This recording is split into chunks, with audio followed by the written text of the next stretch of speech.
आओ आओ सत्य, बैठो और बताओ कैसे हो। बस सर सब ठीक है। आप बताइए, घर पे सब कैसे हैं? सब अच्छे हैं। त्रिशा 12th की बोर्ड की तैयारी में लगी हुई है। वेदिका के भी 9th के एग्ज़ाम्स चल रहे हैं, इनफैक्ट तैयारी कर रही है। और मैडम भी ठीक है, उनकी टीचिंग चल रही है। वैसे सत्य, मैं पिछले 6-7 महीनों से देख रहा हूँ, मुझे वो आज से 10 साल पहला जो सत्य था वो लगता है कि जैसे वापस आ गया हो।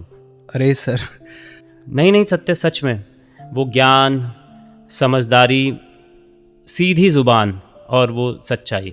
बस सर जीवन में 2-3 ही चीज़ें तो सीखी हैं, सच बोलना और काम के लिए समर्पण।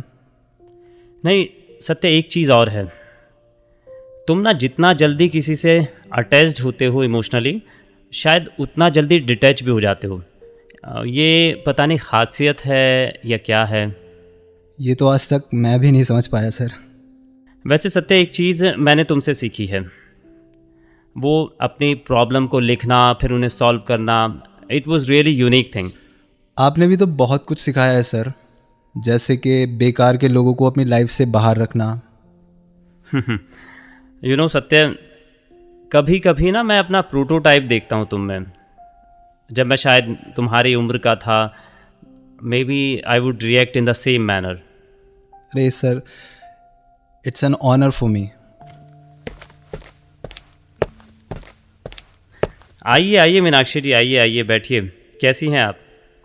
हेलो पुरोहित सर, मैं बिल्कुल ठीक हूँ।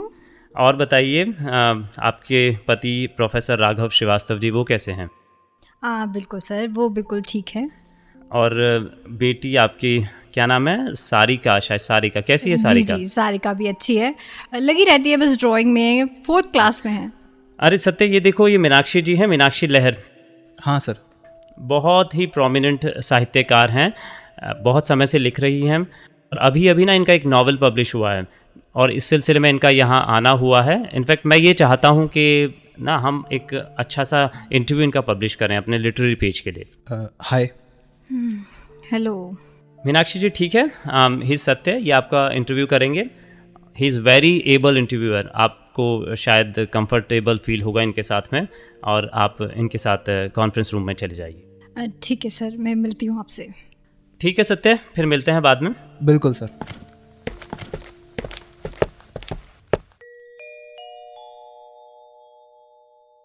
इंटरव्यू तो हो गया, अभी एक बार वापस से चेक कर लेता हूँ, कहीं कोई कमी तो नहीं रह गई। सब ठीक है? क्या?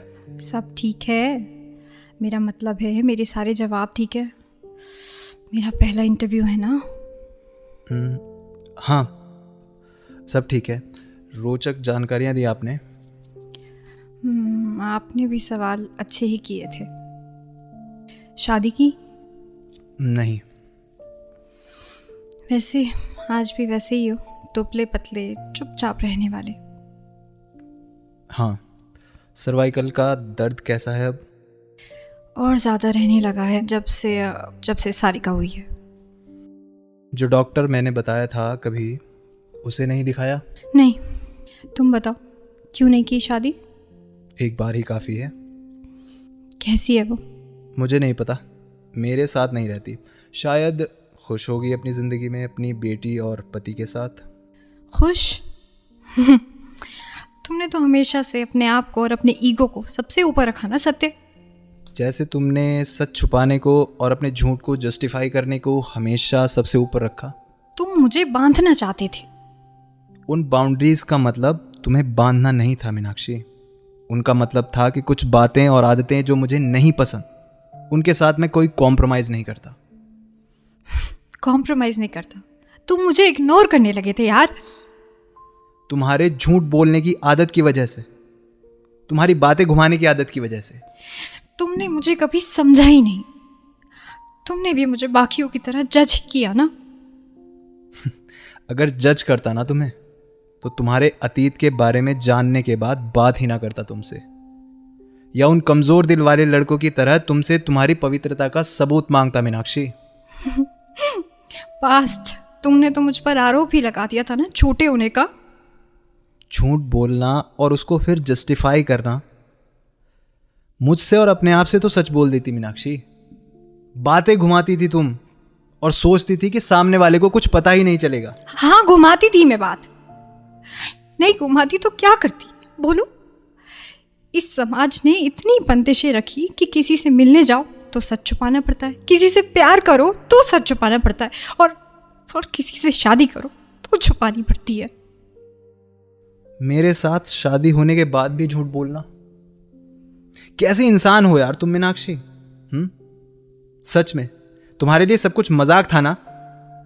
इस हंसी के नकाब के पीछे एक ऐसा इंसान, मुझे आज तक ताज्जुब है कि मेरे जैसा इंसान तुम्हें नहीं पहचान पाया।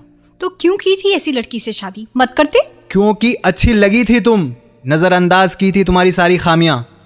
सोच रहा था कि उम्र के इस पड़ाव पर हो कि अब तुम भी एक जगह ठहरना सीख जाओगी यार। लेकिन तुमने कभी कोशिश ही नहीं की, ना ही खुद को बदलने की और ना ही हमारी शादी को समाज के सामने लाने की। क्या मैंने कहा था ना कि मैं नहीं अपना सकती तुम्हें इस समाज के सामने। तो क्यों नहीं रोका था मुझे मंगलसूत्र पहनाने से और सिंदूर लगाने से? हाँ, ये भी खेल था ना तुम्हारे लिए। क्योंकि प्यार करती थी मैं तुमसे।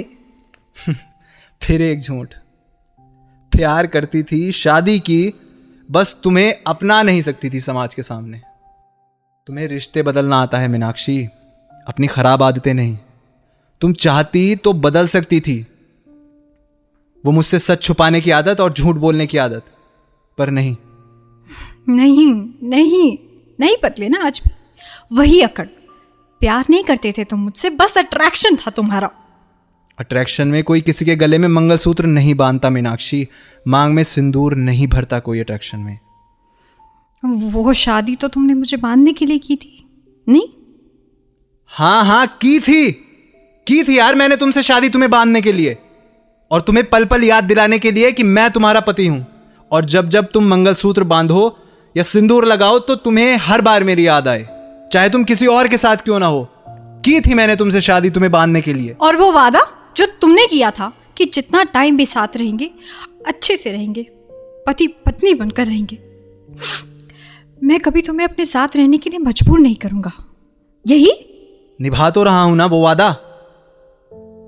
सब कुछ कितना आसान है ना मीनाक्षी तुम्हारे लिए।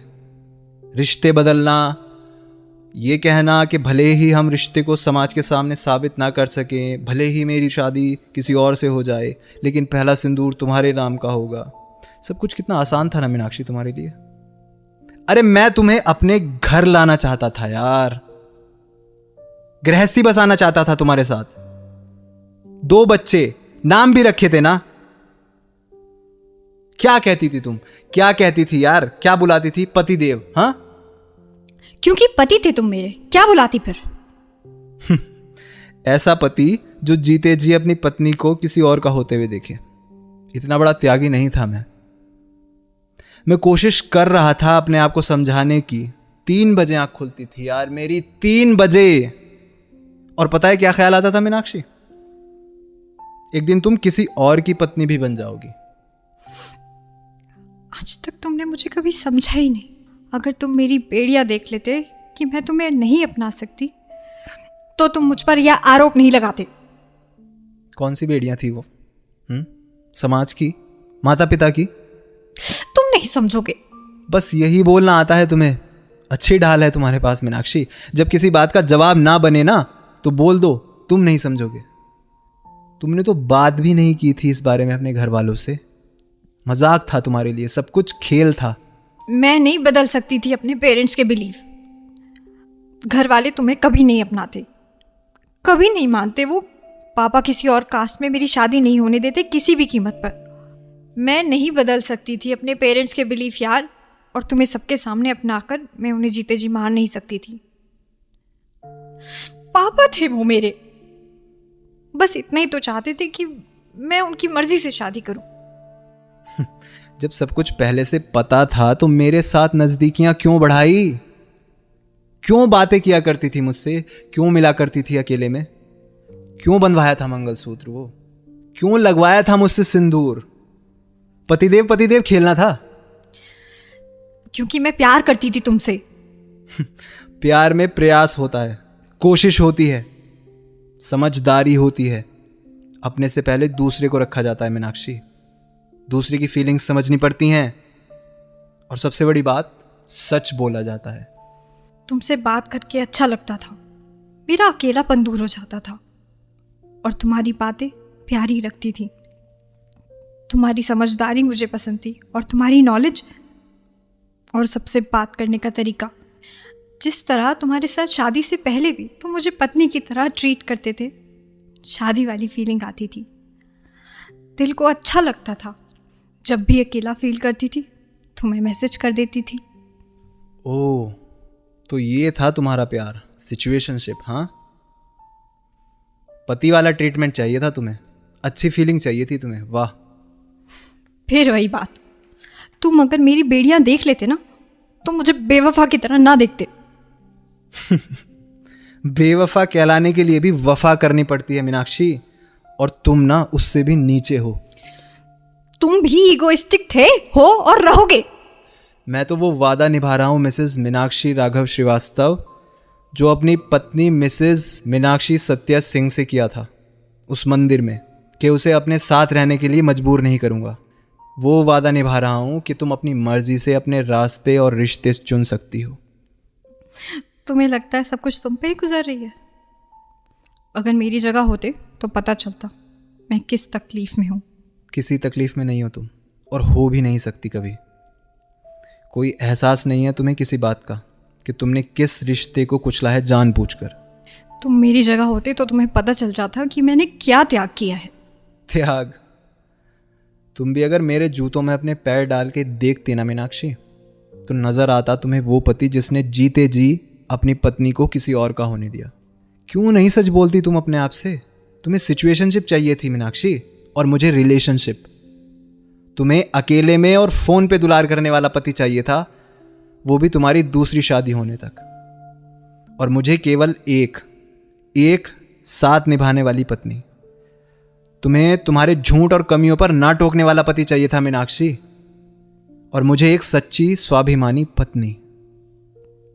है ना, इस मांग में तुम्हारा ही सिंदूर था, है और रहेगा। क्यों अपमान करने पे तुली हो पति पत्नी के रिश्ते का? तुम्हें सीधा सीधा दिखाई नहीं पड़ता क्या तुम्हारे शब्द हैं और तुम क्या करती हुई आई हो? जाओ यहां से मीनाक्षी, मैं हार गया, तुम जीत गई। कभी नहीं समझोगे तुम। कुछ नहीं समझना मिसेस मीनाक्षी राघव श्रीवास्तव। मैं आज भी वही करूंगा जो मैंने उस दिन किया था। जाओ, आजाद हो तुम। अपना ध्यान रखना। तुम भी।